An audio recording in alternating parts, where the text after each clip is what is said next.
Nursing ഡയറക്ടറിന്റെ പുതിയൊരു വീഡിയോയിലേക്ക് ഏവർക്കും സ്വാഗതം. നിരവധി കുട്ടികളും പേരൻസും ചോദിച്ച ഒരു കാര്യമാണ്, ഇനിയും 2025-26 കേരളത്തിലേക്ക് പ്രതീക്ഷിക്കണോ, അതുപോലെ തന്നെ കേരളത്തിന് പുറത്തേക്ക് നോക്കണോ, അല്ലെങ്കിൽ 2026 അടുത്ത വർഷത്തേക്ക് വേണ്ടി വെയിറ്റ് ചെയ്യുന്നതാണോ ഉചിതം? അങ്ങനെ നിരവധി കുട്ടികളും പേരൻസും ഓരോ ദിവസവും ചോദിക്കാറുണ്ട്. നമ്മൾ ഇതെന്താന്ന് മനസ്സിലാക്കേണ്ട ഒരു കാര്യം, കേരളത്തിൽ ഇനിയും വളരെ കുറച്ച് സീറ്റുകൾ അങ്ങോളം ഇങ്ങോളം ഉണ്ടാവാൻ സാധ്യതയുണ്ട്. പക്ഷേ അതെന്ന് പറഞ്ഞാൽ ലാസ്റ്റ് സീറ്റുകളായിട്ട് പരിഗണിക്കപ്പെടുകയും ഓരോ സ്പെഷ്യൽ അലോട്ട്മെന്റുകളും നടക്കുന്ന മുറയ്ക്ക് അത് ഫില്ല് ചെയ്ത് പോവുകയും ചെയ്യുന്നതാണ്. ഇപ്പോൾ നിലവിൽ വന്നുകൊണ്ടിരിക്കുന്ന സീറ്റ് വേക്കൻസീസ് എന്ന് പറഞ്ഞു കഴിഞ്ഞാൽ ആർക്കും താല്പര്യമില്ലാത്ത ഒരു പക്ഷേങ്കിൽ ക്വാളിറ്റി അല്ലെങ്കിൽ ഫെസിലിറ്റീസ് കുറഞ്ഞ കോളേജുകളിലേക്കുള്ള സീറ്റ് വേക്കൻസികളായിരിക്കും റിപ്പോർട്ട് ചെയ്യാൻ ഉണ്ടാവുക. അപ്പോൾ ആ ഒരു സമയത്ത് നിങ്ങളോട് എനിക്ക് എടുത്തു പറയാനുള്ളത്, കേരളത്തിന് പുറത്തേക്ക് മികച്ച മെഡിക്കൽ കോളേജുകൾ ഉൾപ്പെടെയുള്ള നഴ്സിംഗ് കോളേജുകളിൽ അഡ്മിഷൻസ് കിട്ടാനുള്ള പോസിബിലിറ്റീസ് നിരവധിയായിട്ടുണ്ട്. എല്ലായിടത്തും തന്നെ നല്ല രീതിയിൽ ഗണ്യമായിട്ട് ഫീസ് നല്ല രീതിയിൽ കുറഞ്ഞിട്ടുമുണ്ട്. അപ്പോൾ അതുകൊണ്ട് തന്നെ ഒരു വർഷം നഷ്ടപ്പെടാതെ ഈ ഒരു വർഷം തന്നെ നിങ്ങൾ എത്രയും വേഗം തന്നെ ജോയിൻ ചെയ്യുന്നതാണ് ഏറ്റവും ഉചിതമായിട്ടുള്ള തീരുമാനം. കാരണം ഓരോ വർഷവും നമുക്ക് നഷ്ടപ്പെടുക എന്ന് പറയുന്നത് നമുക്ക് മുന്നോട്ട് ഭാവിയിലേക്കുള്ള വേക്കൻസികൾ നഷ്ടപ്പെടുന്നതിന് തുല്യമായിട്ടാണ് ഉണ്ടാവുക. കാരണം ഓരോ വർഷവും വളരെയധികം ഇമ്പോർട്ടന്റ് ആണ്. അതുകൊണ്ട് നിങ്ങൾ +2 കഴിഞ്ഞ കുട്ടിയാണോ, BSc നഴ്സിംഗ്, ജനറൽ നഴ്സിംഗ് തുടങ്ങിയുള്ള കോഴ്സുകൾക്ക് നിങ്ങൾക്ക് താല്പര്യമുണ്ടോ, ഉണ്ടെങ്കിൽ ഈ ഒരു വർഷം തന്നെ നിങ്ങൾ ഉചിതമായിട്ടുള്ള തീരുമാനങ്ങൾ എടുത്ത് ഏറ്റവും മികച്ച കോളേജുകളിലേക്ക് അഡ്മിഷൻസ് എടുക്കുക. ഈ ഒരു സമയത്ത് നമ്മൾ നോക്കിക്കഴിഞ്ഞാൽ നിരവധിയായിട്ടുള്ള തട്ടിപ്പുകൾ നടക്കുന്ന ഒരു സമയമാണ്. കാരണം എല്ലാവർക്കും വീടിന് തൊട്ടടുത്തുള്ള ഒരു കോളേജിൽ പഠിക്കണമെന്നാണ് ആഗ്രഹം. അങ്ങനെ കേരളത്തിൽ തന്നെ നോക്കിക്കഴിഞ്ഞാൽ പല ഏരിയകളിലും തിരുവനന്തപുരം മുതൽ കാസർഗോഡ് വരെ മിക്കവാറും വരുന്ന സ്ഥലങ്ങളിലെല്ലാം തന്നെ ഉഡായിപ്പ് നഴ്സിംഗ് കോളേജുകൾ ഫംഗ്ഷൻ ചെയ്യുന്നുണ്ട്. ഇവിടെ നടക്കുന്നത് കേരളത്തിന് പുറത്തേക്കുള്ള, പ്രത്യേകിച്ച് കർണാടകയിലൊക്കെ രജിസ്റ്റർ ചെയ്തിരിക്കുന്ന നഴ്സിംഗ് കോളേജുകൾ ഇവിടെ പാരലൽ കോളേജുകളോട് അറ്റാച്ച് ചെയ്തിട്ട് അങ്ങനെ അഡ്മിഷൻസ് നേടുകയും കേരളത്തിലുള്ള കോളേജ് ആണെന്ന് തെറ്റിദ്ധരിപ്പിച്ച് കുട്ടികളെ ഇവിടെ ചേർത്ത് അങ്ങനെ അഡ്മിഷൻസ് കംപ്ലീറ്റ് ചെയ്യുന്ന സാഹചര്യങ്ങളാണ് ഇവിടെ മിക്കവാറും കാണാറുള്ളത്. കഴിഞ്ഞ ദിവസം തന്നെ കാസർഗോഡുള്ള ഏഞ്ചൽ കെയർ പോലെയുള്ള നഴ്സിംഗ് സ്കൂളുകളുടെ ഒക്കെ കാര്യങ്ങളൊക്കെ സാമൂഹ്യ മാധ്യമങ്ങൾ വഴി നിങ്ങൾ കണ്ടു കാണുമായിരിക്കുമല്ലോ. അതുപോലെ തന്നെ നിരവധിയായിട്ടുള്ള സ്ഥാപനങ്ങളിൽ BSc nursing, general nursing, paramedical കോഴ്സുകളൊക്കെ തന്നെ പാരലൽ കോളേജ് കണക്കെ പഠിപ്പിക്കുന്ന ഒരു സാഹചര്യം ഉണ്ടാവാറുണ്ട്. പരീക്ഷ എഴുതുവാനായിട്ട് കർണാടകയിലെ വിവിധ സ്ഥലങ്ങളിൽ കൊണ്ടുപോവുകയും ചെയ്യും. അപ്പോൾ ഇങ്ങനെ നടന്നു കഴിഞ്ഞാൽ തീർച്ചയായിട്ടും നിങ്ങൾക്ക് ഭാവിയിൽ നിങ്ങൾക്ക് തന്നെയാണ് ദൂഷ്യം ചെയ്യാൻ സാധ്യതയായിട്ടുണ്ടാവുക. ഒരു പക്ഷേങ്കിൽ ഭാവിയിൽ നിങ്ങൾക്ക് വിദേശത്തേക്ക് പോകാനുള്ള ശ്രമങ്ങൾ നടത്തുന്ന സമയത്തോ അല്ലെങ്കിൽ ഗവൺമെന്റ്, സെൻട്രൽ ഗവൺമെന്റ് സ്ഥാപനങ്ങൾക്ക് ജോലിക്കായിട്ട് നോക്കുന്ന സമയത്തെല്ലാം തന്നെ വെരിഫിക്കേഷൻ പ്രോസസ്സുകൾ നടത്തപ്പെടുന്നതാണ്. ആ ഒരു സമയത്ത് നിങ്ങൾ ഉഡായിപ്പ് വഴിയാണ് നിങ്ങൾ ക്ലാസ്സുകൾ കേരളത്തിൽ നടന്നുകൊണ്ട് കേരളത്തിന്റെ പുറത്തേക്കുള്ള മറ്റുള്ള സംസ്ഥാനങ്ങളിൽ പഠിച്ചിരിക്കുന്നത് എന്ന് മനസ്സിലാക്കി കഴിഞ്ഞാൽ തീർച്ചയായിട്ടും നിങ്ങൾ ക്രിമിനൽ കുറ്റവും അതുപോലെ നിങ്ങളുടെ സർട്ടിഫിക്കറ്റുകളൊക്കെ ബ്ലാക്ക് ലിസ്റ്റിൽ പെടുത്തുന്നതുമായിരിക്കും. അതുകൊണ്ട് തന്നെ ഈ ഒരു അബദ്ധത്തിൽ ചെന്ന് ചാടാതിരിക്കാൻ പ്രത്യേകം ശ്രദ്ധിക്കുക. ഇപ്പോൾ നോക്കിക്കഴിഞ്ഞാൽ പ്രമുഖ ന്യൂസ് പേപ്പർ വഴിയൊക്കെ ആണെങ്കിലും ഇതിന്റെ പല അഡ്വർടൈസ്മെന്റ്സുകളും നിങ്ങൾക്ക് കാണാൻ സാധിക്കുന്നതാണ്. അപ്പോൾ സർട്ടിഫിക്കറ്റുകളായിട്ട് നിങ്ങൾ അവരുടെ ട്രാപ്പിൽ ചെന്ന് കഴിഞ്ഞാൽ നിങ്ങളെ എങ്ങനെയെങ്കിലും അവർ കൊടുക്കും എന്നുള്ളതാണ് മനസ്സിലാക്കേണ്ടതായിട്ട് വരിക. അപ്പോൾ കേരളത്തിലാണെന്നുള്ള വ്യാജേന കേരളത്തിൽ തന്നെ അങ്ങോളം ഇങ്ങോളം നടക്കുന്ന പാരലൽ കോളേജിന്റെ മറവിൽ ഈ പറയുന്ന അന്യ സംസ്ഥാനങ്ങളിലേക്ക് രജിസ്ട്രേഷൻസ് നടത്തുകയും ഒറ്റമുറി ക്ലാസ് റൂമുകളിൽ ഇരുത്തി ഫുൾ കോഴ്സുകൾ പഠിപ്പിക്കുന്ന ഒരു സാഹചര്യമാണ് ഉണ്ടാവാറുള്ളത്. ഇതൊക്കെ ഗുരുതരമായിട്ടുള്ള പ്രശ്നങ്ങൾ മുന്നോട്ട് ഭാവിയിൽ വിളിച്ചു വരുത്താൻ സാധ്യതയുള്ള ഒരു കാര്യം ആണെന്നുള്ളത് മനസ്സിലാക്കുക.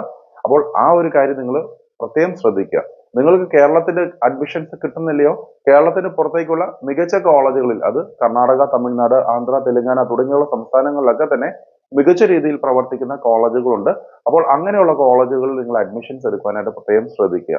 അല്ലാതെ ഒരു അഫിലിയേഷൻസും ഇല്ലാതെ ഒരു ഫെസിലിറ്റീസും ഇല്ലാതെ ഇങ്ങനെ ഒരു മെഡിക്കൽ കോഴ്സ് പഠിച്ച് ഇറങ്ങുകയും അത് ഭാവിയിൽ അത് നാടിന് തന്നെ ആപത്തായി മാറുന്ന ഒരു സാഹചര്യമാണ് ഉണ്ടാവാറുള്ളത്.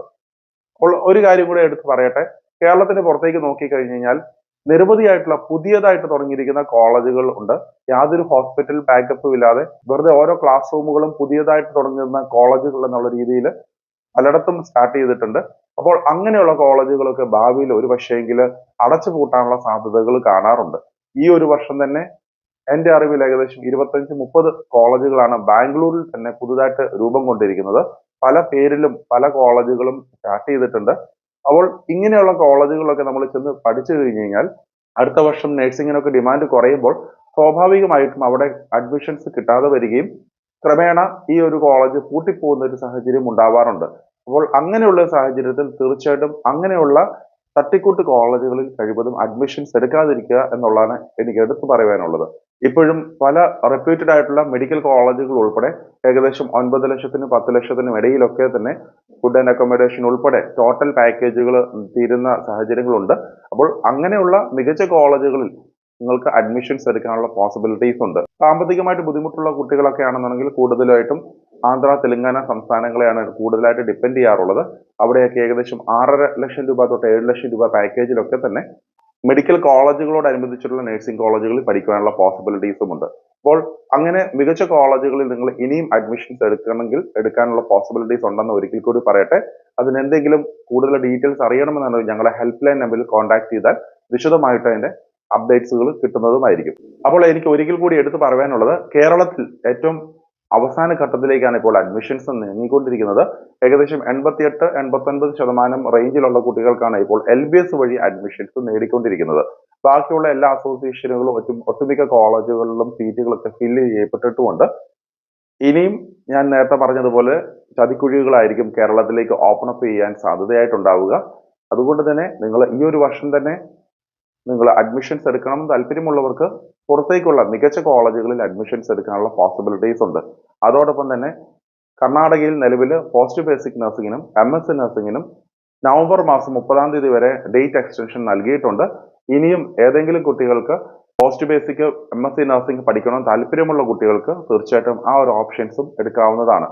ഇത് കൂടാതെ തന്നെ പോസ്റ്റ് ബേസിക് നഴ്സിംഗ് റെഗുലർ കോഴ്സിൽ സ്റ്റൈഫൻ സ്കീമോടുകൂടി തന്നെ പഠിക്കാനുള്ള പോസിബിലിറ്റീസും ഉണ്ട്.